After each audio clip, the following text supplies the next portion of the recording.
A Revolução Francesa fora uma sucessão de acontecimentos políticos, sociais e econômicos que se iniciaria na fase final dos anos 1700 e início dos anos 1800 e que durariam 26 anos. Mudariam a sociedade humana moderna. Por volta do final do século XVI, anos 1790, o sistema político da França havia se modernizado apenas um pouco em relação à Inglaterra. Instituiu-se a Assembleia Geral, que era composta da seguinte forma: no primeiro estado estava o rei Luís XV, com amplos poderes ainda, tanto na esfera legislativa quanto na executiva, e também ao seu lado a Igreja, que ainda detinha muitas terras, muito dinheiro e muita influência política e econômica no reino. No segundo estado estava a nobreza, as famílias ricas, herdeiras e descendentes dos senhores feudais e que também eram donas da maior parte das terras e das propriedades na França. E mais abaixo, na base da pirâmide social, ficavam os burgueses, que também, a exemplo do que acontecia na Inglaterra, cresciam e prosperavam e adquiriam poder político. Compunham na Assembleia Geral o terceiro estado, juntamente com a classe pobre, trabalhadora rural e operária das cidades. Ao passo que os burgueses, que eram então os industriais, os comerciantes, os financistas, negociantes, profissionais liberais, que sabiam aproveitar a prosperidade que o mercantilismo proporcionava para a Europa naquela época, eles ganhavam cada vez mais dinheiro, cresciam em prestígio e poder. Ao passo que os trabalhadores camponeses e os operários trabalhavam duro nas terras do rei, nas terras da igreja e nas terras dos nobres, bem como nas fábricas dos burgueses, para sustentar o luxo e a riqueza das classes do primeiro e do segundo estado. O que unia na mesma classe política patrões burgueses, operários e trabalhadores camponeses era que todos tinham que pagar pesados tributos para as classes do primeiro e segundo estado na Assembleia Geral da governança francesa. Burgueses tinham que pagar impostos para os reis e camponeses tinham que pagar o arrendamento para os nobres, para a igreja e também para o rei, já que trabalhavam em suas terras, sendo que até operários tinham também que pagar impostos. Juntando-se aos intelectuais iluministas que influenciavam a sociedade francesa pelas ideologias de livre mercado, separação entre igreja e Estado e a não intervenção dos governos ou monarquias na economia, surge Montesquieu, filósofo, político e escritor francês que pregava a teoria da separação dos poderes estatais, ou seja, que a organização ou a liderança de uma nação não deveria ser centralizada na monarquia, mas que dever-se-ia constituir um poder executivo, cuja função seria a de realizar a gestão do Estado e dos serviços públicos, que neste caso poderia ser a única atribuição dos reis, também o poder legislativo, cuja função seria responder aos anseios da sociedade através da criação de uma Carta Magna ou Constituição e fazer leis complementares, e o terceiro poder seria o poder judiciário, legítimo, autônomo e independente, e que fizesse a lei valer sobre todos. Teorias políticas de Montesquieu, como o livro O Espírito das Leis, outro livro importante, Cartas Persas, e também, juntamente com Diderot, ajudou a criar a enciclopédia. Tais trabalhos intelectuais servem de base para a constituição e a lavratura de leis para muitos países até hoje.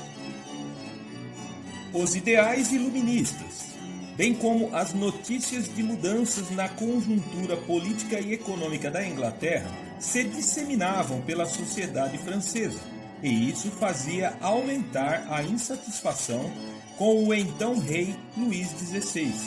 filho de Luís XV, e que era bastante reticente, não queria mudanças, já que para a monarquia, para a igreja e para a nobreza francesa, tudo estava indo muito bem. Um outro problema grave era que o rei Luís XVI, no intuito de atrapalhar a rival Inglaterra na questão geopolítica mundial, decidiu enviar ajuda e apoio militar aos Estados Unidos, que na época lutava contra a Inglaterra pela sua independência. Os americanos são muito gratos até hoje pela ajuda francesa, mas o povo francês, bem como os empresários burgueses, mergulharam numa grave crise econômica, sem precedentes, por causa dos gastos exorbitantes com essa aventura militar. Para complicar, o inverno de 1788 seria dos mais rigorosos para a França, o que agravou ainda mais a situação do povo, causando grande fome, desabastecimento e falta de mantimentos. Diante de tão grave crise, convocou-se a Assembleia Geral, com o rei Luís XVI alinhado à Igreja no primeiro estado, os nobres organizados no segundo estado e os burgueses alinhados aos operários e camponeses no terceiro estado. A essa altura, os burgueses se dividiam em duas agremiações políticas, jacobinos e girondinos. Os burgueses jacobinos se compunham de empresários, professores, profissionais liberais com ideologia mais radical e revolucionária. Na Assembleia Geral, se sentavam sempre à esquerda do rei e queriam a abolição da monarquia, o confisco das terras do rei e da igreja e também o confisco das terras dos nobres. Também pregavam que o governo da França deveria se dar pelas mãos dos representantes do povo. Seus principais representantes eram Mirabeau, Lafayette e Robespierre, e o nome jacobino se deve à sede ou o clube onde os militantes políticos se reuniam. Já os girondinos eram também burgueses, ricos, empresários e intelectuais da região da Gironde,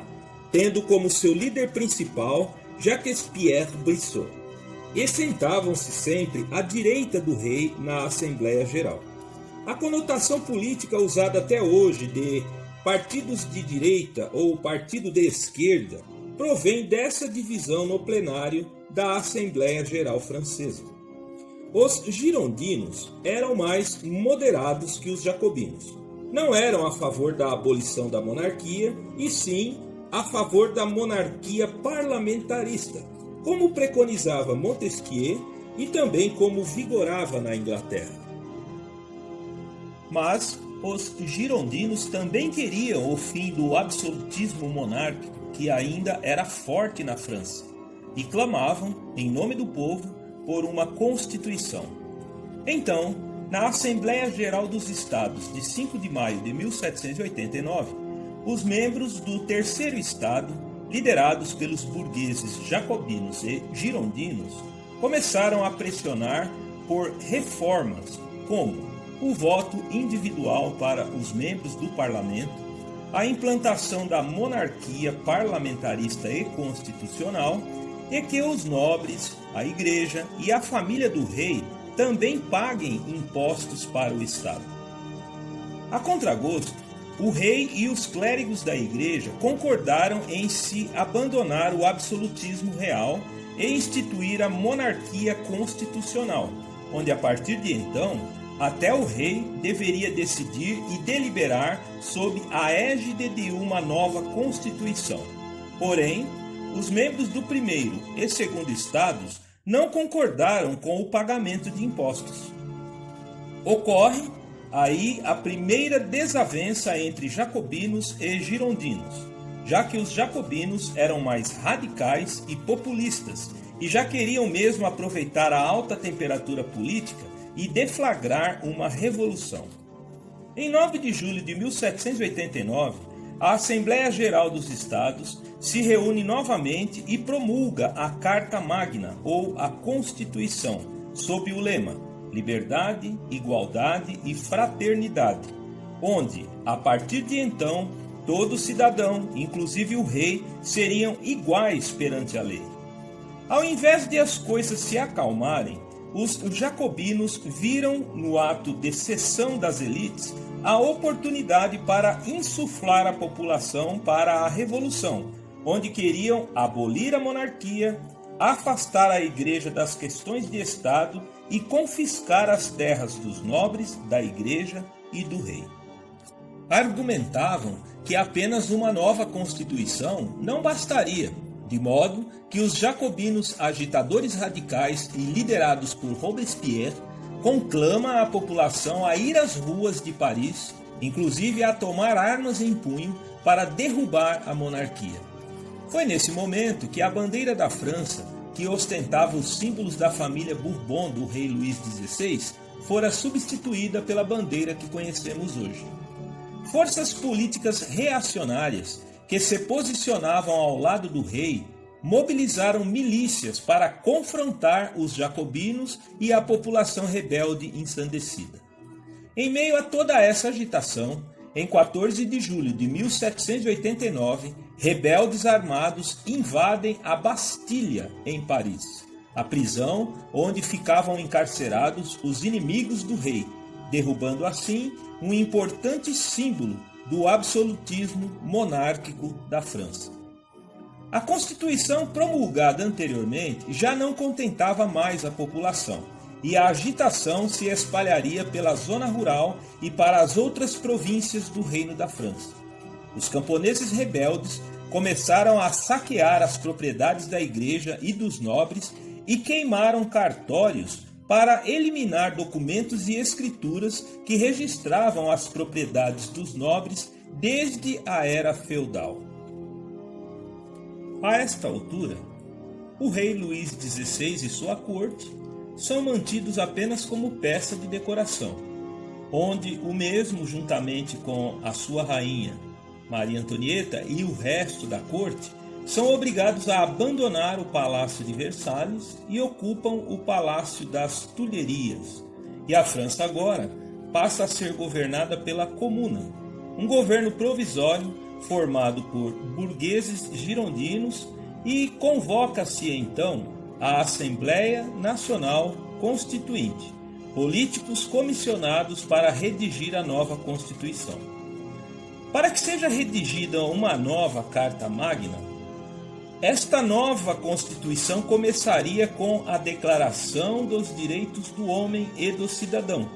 sintetizando o pensamento iluminista, liberal e burguês.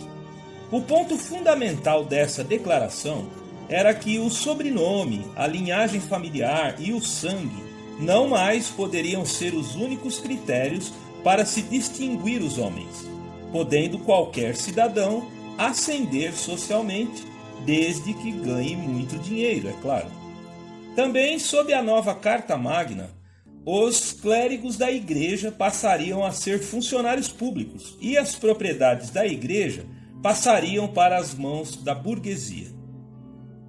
Sendo o rei Luís XVI pertencente à família real dos Bourbon e a rainha Maria Antonieta dos Habsburgo,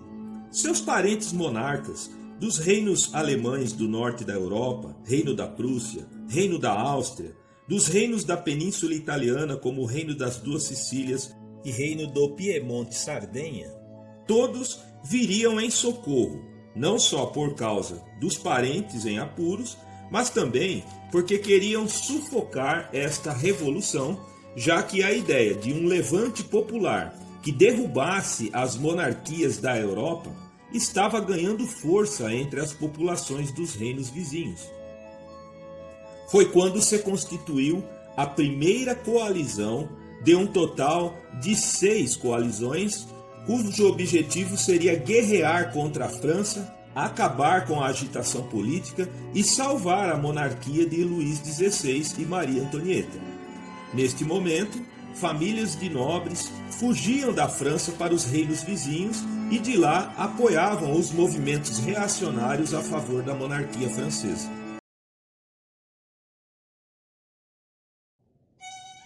A Grande Cuisine, que evoluiu a partir da culinária renascentista italiana, trazida pelos cozinheiros por Catarina de Médici para a corte francesa,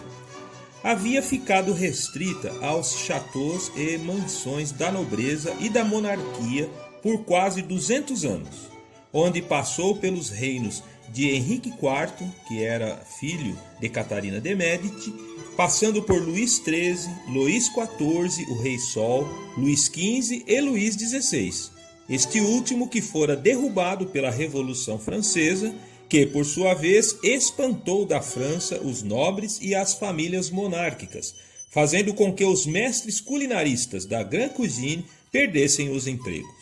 Porém, isto forçou a uma democratização dessa culinária sofisticada, já que estes renomados cozinheiros agora teriam que abrir seus próprios negócios e empreender por conta própria, servindo a sua comida para o público. Foi então no contexto de uma culinária não mais praticada nas cozinhas dos palácios e chateaus dos nobres e da corte, mas agora uma culinária burguesa e empresarial a ser praticada nas cozinhas dos hotéis e restaurantes e denominada a partir de então de haute cuisine, ou alta gastronomia. Uma culinária que não visava mais agradar aos nobres e aos monarcas, mas precisava agradar ao público e ser oferecida e vendida nos restaurantes e hotéis de luxo. Uma comida que, além de saborosa, teria que ser surpreendente, bonita, agradar a todos os sentidos para, assim, poder ser vendida e que valesse o preço a ser pago. A Grande Cuisine, anteriormente preparada nos palácios do rei e da nobreza, era caríssima, esnobe, saturada de ingredientes exóticos e muitas especiarias, elaborada inclusive com frutos e vegetais fora de época, já que dinheiro não era problema nesta fase. Já a haute cuisine teria que se adaptar à nova realidade e ao público pós-monarquia absolutista, que era composto principalmente pela classe dos homens de negócio burgueses. É nessa época, no início do século XIX, que surge Marie-Antoine Carême, posteriormente apelidado carinhosamente de Chef Antonin. Filho de uma família muito pobre, no meio de 14 irmãos, com apenas 8 anos de idade fora abandonado pelo pai e teve que começar a trabalhar descascando batatas num refeitório nos arredores de Paris a troco de cama e comida. Sendo muito esforçado e talentoso, fora notado por alguém que o indicou para Sylvain Bailly, um prestigiado patissier ou confeiteiro que tinha uma loja em frente ao Palácio Royal de Paris. Sylvain Bailly logo reconheceu o talento do garoto e lhe deu liberdade para criar, trabalhar e realizar. E Antonin, por sua vez, fez jus à confiança do patrão. Passou a criar esculturas comestíveis usando açúcar, marzipan, pasta de amêndoa e massas. Visitava bibliotecas e museus para aprender estilos arquitetônicos para poder aplicar em suas obras. A frente da confeitaria de Sylvain Bailly ficava cheia de gente para contemplar os trabalhos do menino, e assim a confeitaria atraía muito público e prosperava. Além disso, Antonin criou na patisserie de Sylvain Bailly os famosos nougats, os meringues, os croûtons e os salimènes, que são clássicos da confeitaria francesa até hoje. Devido à fama e prestígio conquistados, acabou sendo contratado ainda antes dos 20 anos de idade para trabalhar no famoso Hotel Califé, que em pouco tempo fora designado comandante da cozinha e dos serviços do prestigioso hotel parisiense. Charles Maurice de Talleyrand, ministro e diplomata francês, entre outros da alta sociedade francesa da época, também era frequentador assíduo do restaurante do hotel.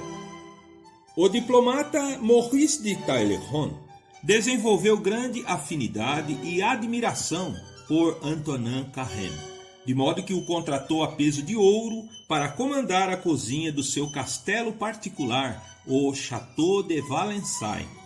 que inclusive ele emprestava o chateau para que Napoleão promovesse reuniões, encontros e eventos com autoridades europeias e francesas. Também, o diplomata incentivou Antonin a abrir a sua própria confeitaria na Rue de la Paix, em Paris. Nesta fase de muito trabalho, criatividade e sucesso profissional,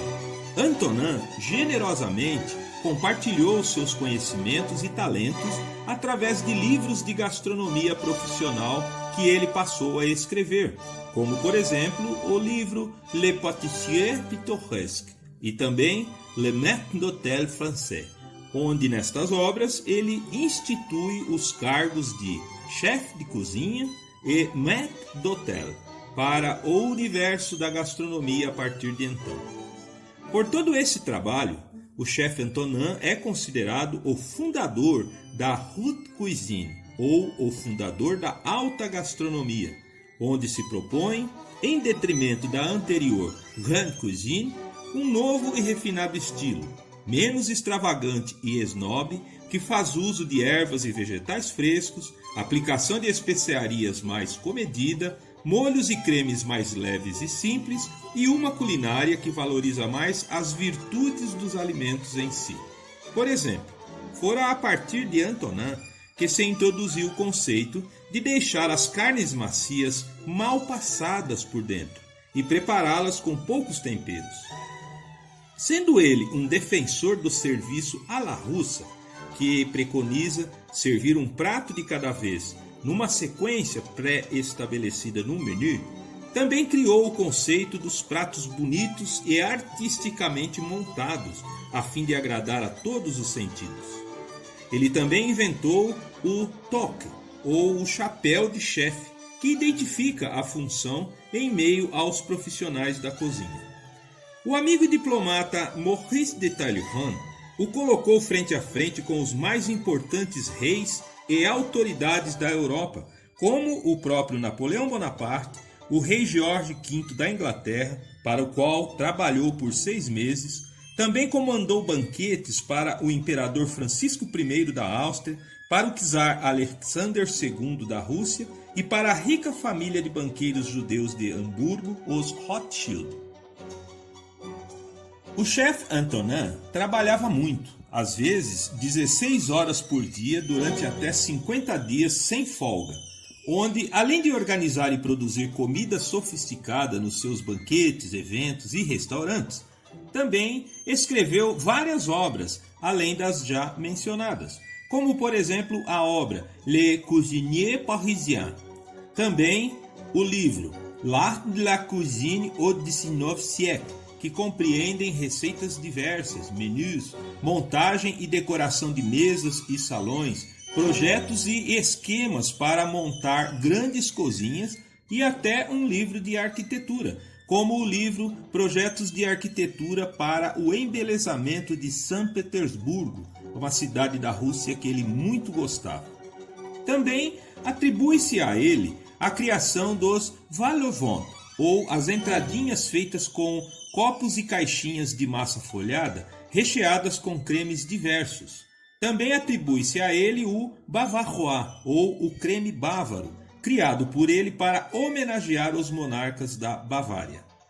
Faleceu jovem, aos 50 anos, vítima de inalação de fumaça, mas deixou grande legado como o chefe dos reis e rei dos chefes, assim reconhecido e chamado desde então.